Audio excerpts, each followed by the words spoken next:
para hablar no tanto de lo bueno ni lo malo ni lo feo, y sí algo de ello, aunque parezca contradicción, en relación a un suceso que va a pasar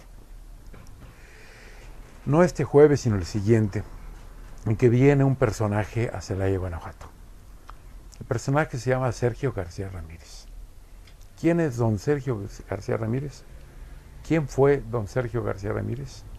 Bueno, para empezar, es un jurista de excepción de este país, que fue Procurador General de la República y que fue presidente de la Corte Interamericana de Derechos Humanos.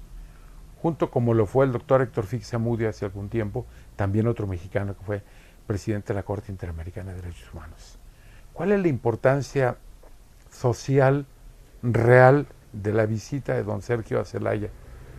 La visita de don Sergio se va a dar en el periódico El Sol del Bajío, en la hemeroteca. Va a ser aparentemente a la 1 de la tarde, va a ser gratis, si es que hay un pensamiento que pida dilucidar ese tema, y tiene que hablar él sobre la Corte Interamericana. ¿Qué importancia tiene para nosotros la Corte Interamericana de Derechos Humanos? Tiene demasiada importancia. ¿Por qué? Porque de alguna manera la Corte Americana de Derechos Humanos estamos sujetos a ella por el Pacto de San José. Esto es tan importante y es tan interesante que voy a contar un caso que puede entenderse. En Morelia hubo una persona X que verificó una conducta mala en relación con unos niños.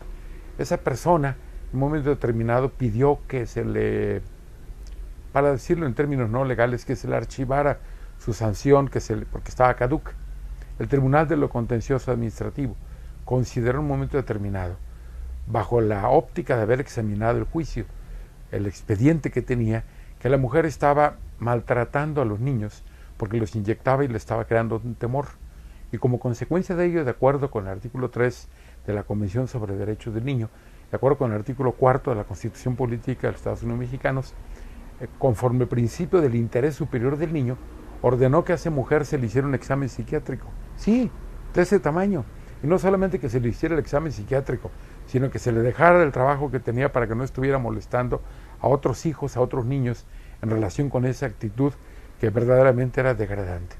¿Por qué estoy comentando esto? ¿Por qué estoy sosteniendo esto? ¿Por qué estoy ponderando esta sentencia? Por una sencilla razón. Desde el 10 de junio del 2011 se creó una situación muy peculiar en el país, que es la defensa de los derechos humanos. Todavía no se conoce con toda su extensión ello. Debería conocerse, porque el párrafo tercero del artículo primero refiere a la obligación de todas las autoridades, y digo todas, al decir todas es todas, no ninguna queda exenta, de promover la protección de los derechos humanos. Y ese tribunal, en ese momento, hizo una verdadera protección del derecho humano de ese menor, como debieron hacerla y deben hacerla en el momento actual todas las autoridades. El problema está en que no se conoce esto. Y lo peor, voy a tener que decir algo muy triste. Estoy pensando que las universidades, muchas, están dando derecho rancio. ¿Por qué? Porque no están dando derecho contemporaneizado que está estableciendo esta gran obligación, la obligación de preservar y proteger los derechos humanos.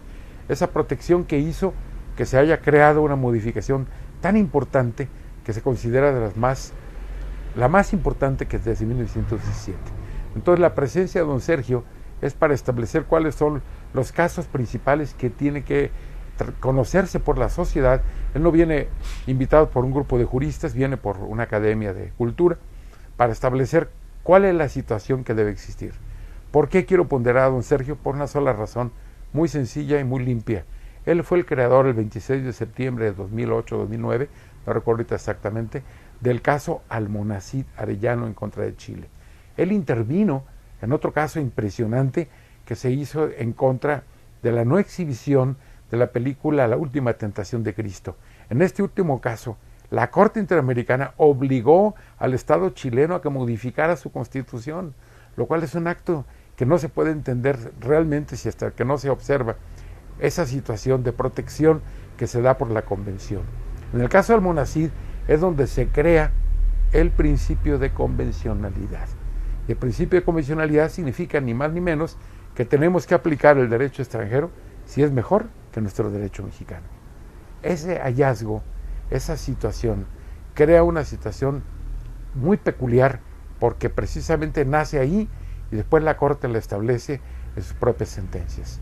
Creo que sería importante que vaya más de una persona, aunque no sea abogado, a escuchar a un jurista de esa talla para que trate de entender, como yo estoy tratando de entender, la gran dimensión del derecho internacional en mi derecho nacional, lo cual es un avance.